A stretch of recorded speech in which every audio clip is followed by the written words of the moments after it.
Greetings, coders. In this video, we are going to look at the friend keyword.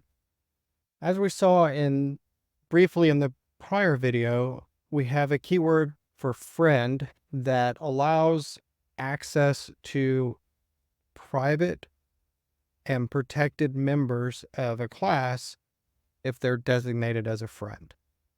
So let's take a look at an example.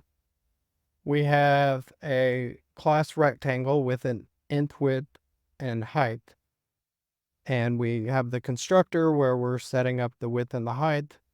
And then we have an int area where we calculate the area. And then we have a friend rect dupe where we duplicate it.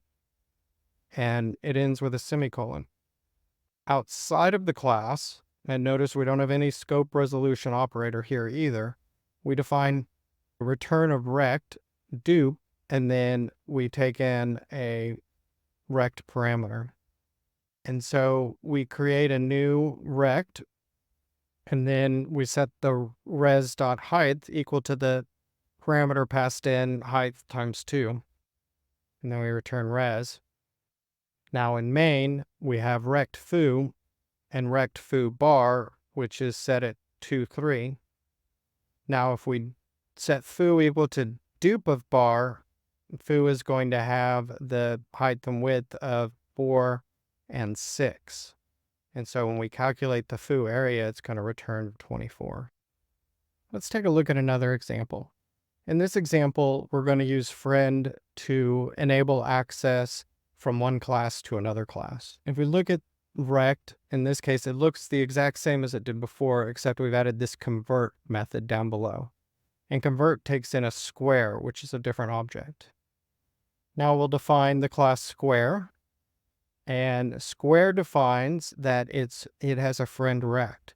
And this gives rect access to all of square's private and protected methods and fields. In this case, it'll give us access to side.